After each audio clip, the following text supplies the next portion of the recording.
morning, everybody.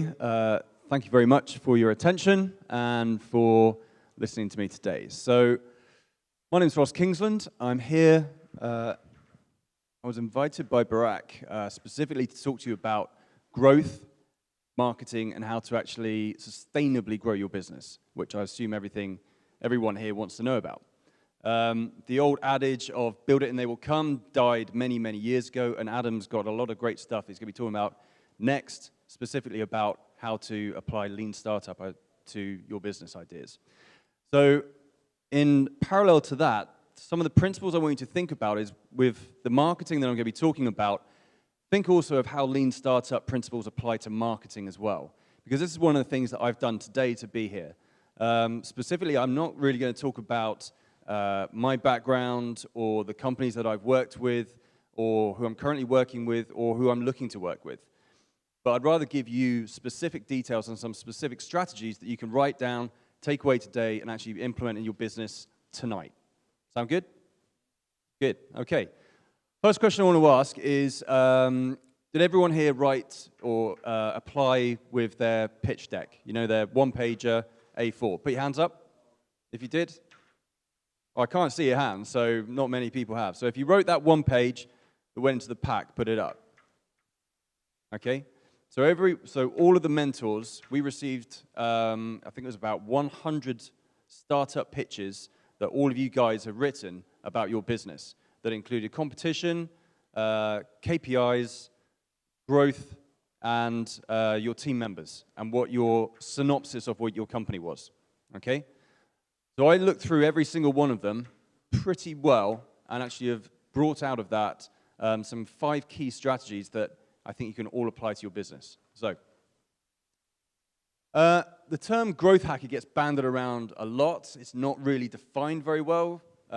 This is probably one of the better descriptions that I've seen of it. And this kind of incorporates some of the stuff that I do and some of my team.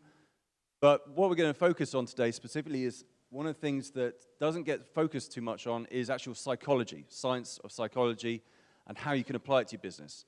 So if you've got nothing to test, then it doesn't matter how good your metrics are, you've got nothing to actually use and develop into it. And a lot of people say to me, I do marketing. Yeah, we do that. Well, in my experience, there are people who can drive a car and people who are Formula One racing car drivers. And this is what I'm interested in, okay? Although every time I'm driving, I always seem to get stuck behind this lady. I don't know who she is, but she always seems to be like one car in front of me going at about 10 miles an hour.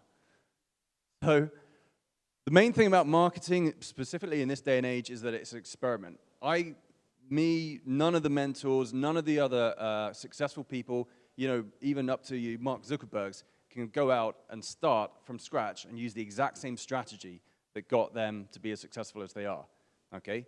In the same way that every single person in this room is different, every single person has had a different experience, everyone thinks differently, means also that your growth and that your success is going to be different. That's why we don't have like 10 or 20 companies that follow the exact same strategy that Facebook used to become so popular, or Uber, or whichever company you actually idolize. So what I'm saying, we're going to give 5 strategies. For those of you today who are very observant and who didn't drink too much, you should notice that there are 6 arrows.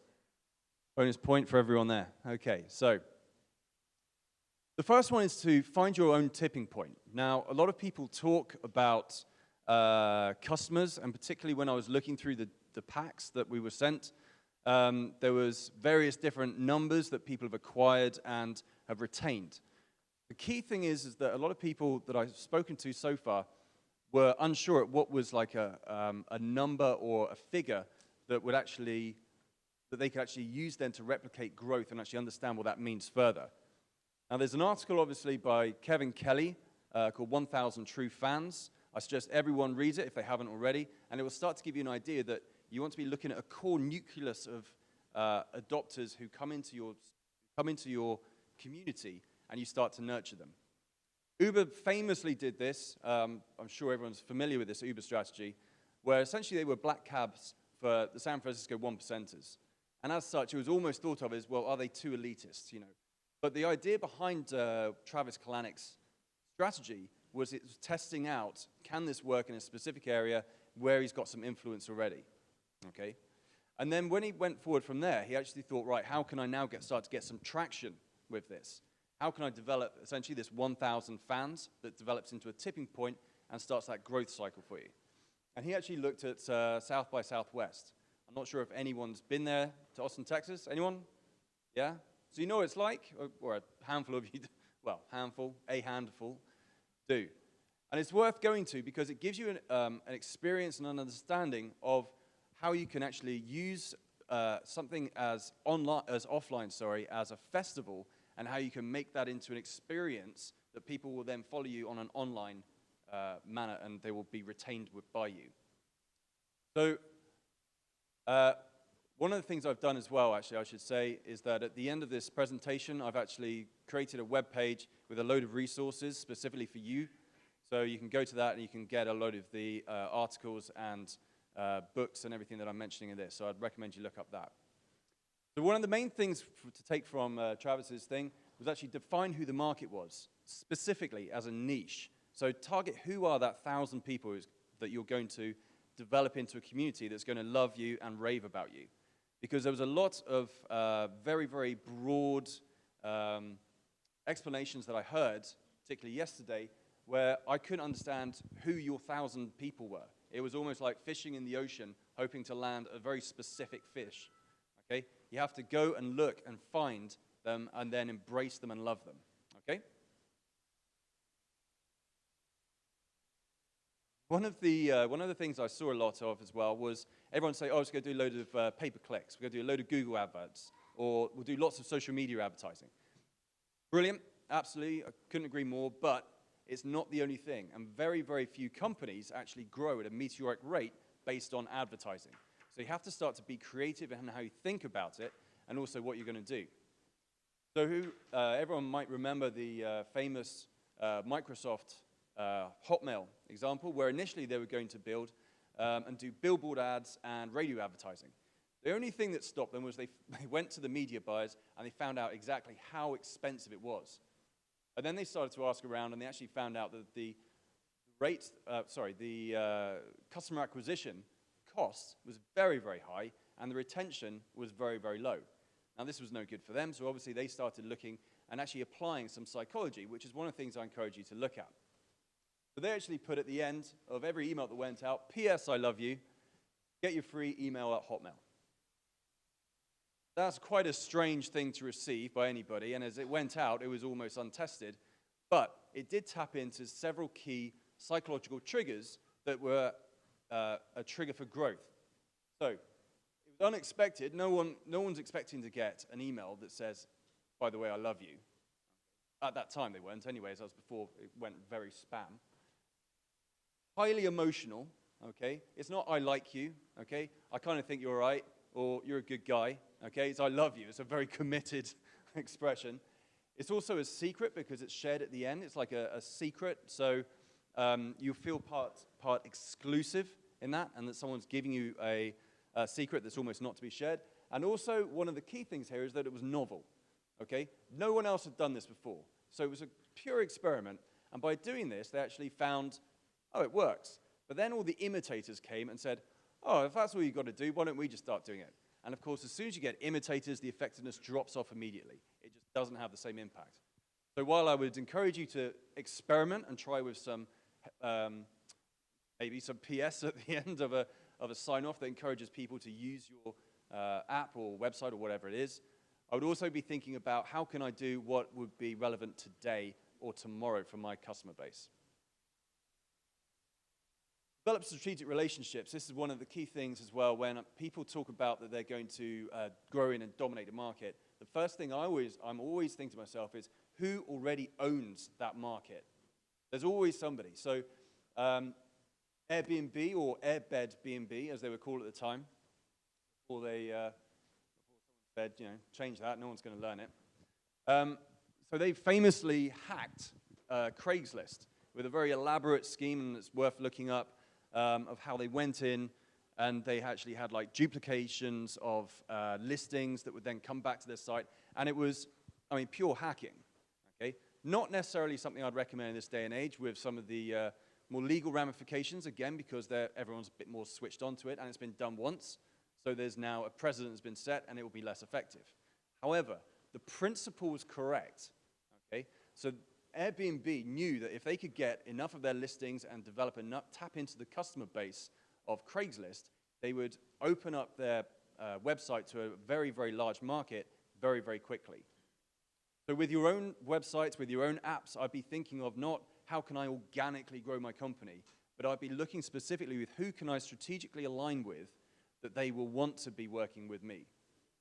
This actually sounds quite difficult, or why would they want to talk to me, or the converse to that is, well, why wouldn't they want to work with me? They're just Nike, okay?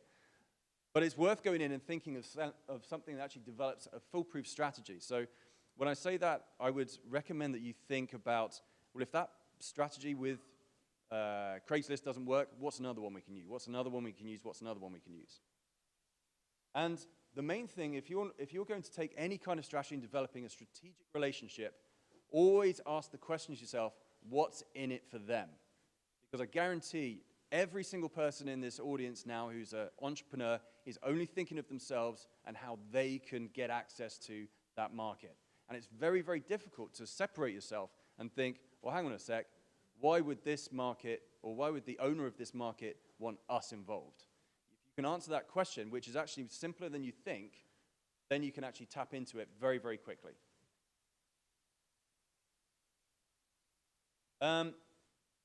Create a moment of magic, or the aha moment, or the wow factor, whatever it is.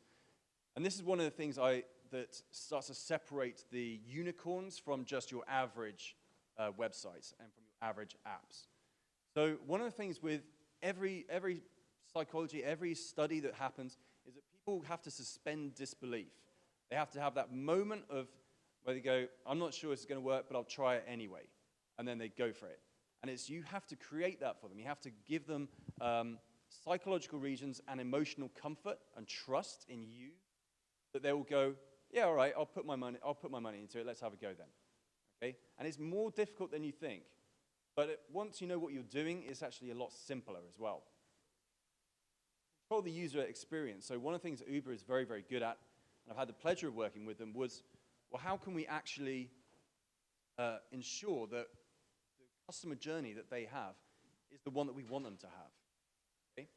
And there's always a difficulty with entrepreneurs when they're thinking about this, that they think, well, that's the experience I would like. And that's like, well, is that the experience they want? Well, why wouldn't it be? It's the answer I get. And this is why we have to test, okay? So one of the things like we look at is just taking a small section of that market and testing out with them first and seeing what their reaction is. I was talking with a gentleman yesterday, and he was talking about, it was the gentleman from Pakistan with the T-shirts, and he was asking, there you are, he was asking about increasing price, or how to grow the revenue. I said, well, have you just tried increasing price? How much? I said, well, let's conduct an experiment. Let's find out. Take a small subset, increase it by $1, and see what happens to your retention rate. Does it go up or down? Simple as that. If it goes up, or if it stays the same, try it a bit further. If it goes down, you know probably not price elasticity is a problem. So there's little things you can do like that. And it's very easy to over-deliver with everything that you're doing. And all you have to do, it's a very simple thing, is over-deliver and under-promise. So everything that they then experience is an extra, oh, wow, that's really cool. Thanks for that. After the event, whatever it is, they should have a positive emotion.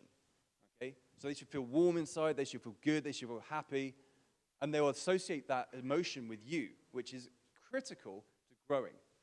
Now, Uber, for example, one of the main things that they've struggled with is to reinforce this emotional experience of positivity, which they started out very well with, and mainly by, it's going to be an experience.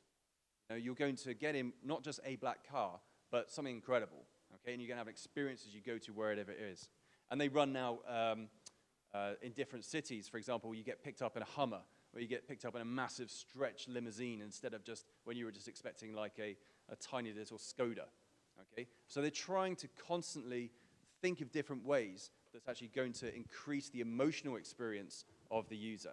And that's what people come back to. There's a lot more to some of the stuff that I've done with them, but I suggest if you have a look, just Google my name and Uber, and you'll find one of the articles that I wrote about it. Viral referrals.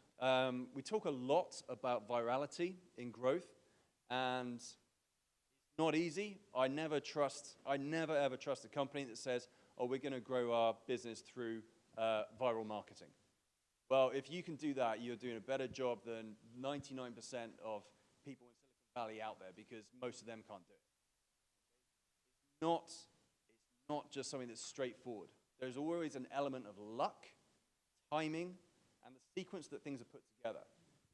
But what's interesting is that you can create some referral strategies that are very, very effective and also very simple, but require the intelligence behind it to actually piece it together.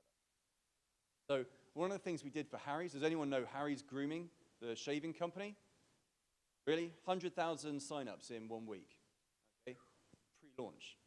So what they did was they actually started to look at Harry's, their demographic, and they spent, it was between, I think it's about 18 months actually, the founders, going around speaking at tech conferences, speaking to anybody who would listen about what they were doing. And of course, mainly it's full of men, okay, who, yeah, have to shave. That's why I gave up. Okay? And this is the problem. And all the guys there, you know, they say, oh, it's so expensive for shaving kits and everything. Someone can just deliver it. It's like, oh, hey, well, that's what we're doing, but this is all the back-end stuff. Oh, wow, that's really cool. And it was a beautifully subtle way of creating it. And then they were simply saying, well, look, why don't you sign up, and then we'll let you know when you can get access to it all. I'll tell you what, if you tell 3 of your friends, you get a shaving head. If you tell 5 of your friends, you get the shaving handle. If you sell 20, and they sign up, and they refer, then you get packs and packs and packs. And it was an incredibly effective campaign. But one of the things they did was they made it very, very fun.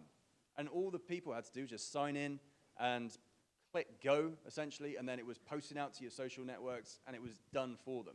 So they didn't have to even think. And it was very, very quick, and they rewarded them in a way that they wanted to be rewarded. One of the things about this as well is that people always talk about, oh, yeah, that's really simple. Well, yeah, anyone could do that. That doesn't mean it's easy or that everyone does do it. So a lot of the strategies that I work with, or some of the things that have got me some very, very big clients, everyone says, oh, well, anyone could have done that. But the thing is, nobody is actually doing that. But because if they were, I wouldn't be one of the few people doing it. So whether it's getting an interview one-on-one with a guy who's worth $450 million for an hour, doesn't give his time to anybody, and is protected by like security guards, and I'm on a Skype call with him for an hour, to whether it's being backstage at Web Summit with Eva Longoria on one side of the room and Peter Thiel, one of the original Facebook founders, in the other. Oh, anyone could do that. Yeah, but nobody is doing that. Instead, when I go to Web Summit, I come out of the green room where it's nice and quiet, everyone's having intimate conversations, everyone's looking to grow their business, everyone's looking to learn from each other. You go out into this melee of like noise that everyone is out there pushing their pitch onto you. And you think, man, out here is amateur hour. Okay? And it takes a lot to get from where these guys were into this green room where money is. That's what we're trying to do. So 5 strategies you can use today. Find your tipping point. 1,000 customers straight away. Whoever they are, wherever they are, just go out and find them. Advertising is not the only solution. It is one solution of, I would recommend, 10 that you should be trying, testing constantly. Develop strategic relationships. Either that's people in this room, I don't care who it is, or if it's someone massive or someone mid-size, but I'll be looking at who can you leverage their audience to come onto you. Create a moment of magic that has to have an emotional appeal, emotional aspect. And then think about referral strategies. Now, if we've got time, have we got 5 more minutes? Cool. So I've added in a bonus section because this is how most investors see entrepreneurs. Oh my God! Here's my pitch, here's my pitch. And it's terrifying, frankly. And no wonder you turn them off, all right? Because it does happen. Pitch, pitch, pitch, pitch. It's this charade. I can barely hear you, okay? But the ones who get funded, the ones who get the most money or the most influence are the ones who do something a bit different. So I was there was the gentleman from 500 Startups up here yesterday. What was his name? No. Huh? And he was saying, rightfully, he said, yeah, well, if you've got a network, leverage them and email those guys and they'll do this and that. And I'm like, okay, that's pretty cool, but what if you don't have a network? What if you have no contacts, but you want to go after someone who's big, right? That's what you want to do. What if you're never going to be in Silicon Valley? How do you get a Silicon Valley investor even to open your email or even to reply to a tweet you send? Most people can't even do that. One of the things that I do is that I do that. Okay? So I actually look at a strategic process that actually lines things up so that they're like, who is this guy? Why haven't I heard about him sooner? I've got to meet him. Give me a call. And it's amazing how effective it is, particularly at C-level, that CEO level. So the first thing, and this you can copy this strategy, is prime their network through their social channels. Okay? So everyone tends to just write, an email to Peter Thiel or Chris Sacca, right? I'll just go send him an email. Oh, didn't reply. God, he's a bastard, isn't he? Okay, come on. Who's gonna reply to a cold email from you guys? No one. So you have to prime them first. You have to prime people who they follow, people who they're thinking, and you have to make yourself attractive enough that they want to think about who you might be. And you've got to create one moment of doubt in their mind of like, all right, let's pick up an email to him. Okay, let's answer his call, whatever it is.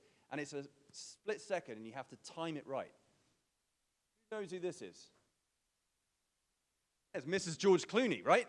Yeah, it's a Mal. And she's not in the, she's had to work her way up and be in that social network to be with, quote unquote, the most eligible bachelor, as he was then, in the world, who everyone loved, right? But she knew how to snare him, and it wasn't just going direct and saying, oh, George, you're so gorgeous. Okay? Yeah, he gets that all the time. Every single woman comes up to him. Quite a lot of men come up to him and say that. All right? So she had to do something different, and it was basically the same principle that you should use. Okay? Why not? It worked for her, right? You're trying to get a relationship with an investor, right? Why do you think it's any different? Everyone here has talked about a relationship with an investor is like a marriage. Come on, what kind of marriage do you want? So the main thing as well is to ask yourself at the end, what's in it for them? Okay? If it's got no psychological or emotional benefit to whoever it is you're approaching, don't even bother. Okay? Or if you can't work out what that even might be, don't bother. Because them making money is nice, but they want something extra. Okay? If you're just pitching numbers, anyone can make numbers up out of the air that make you look incredible. I don't care who it is. Okay?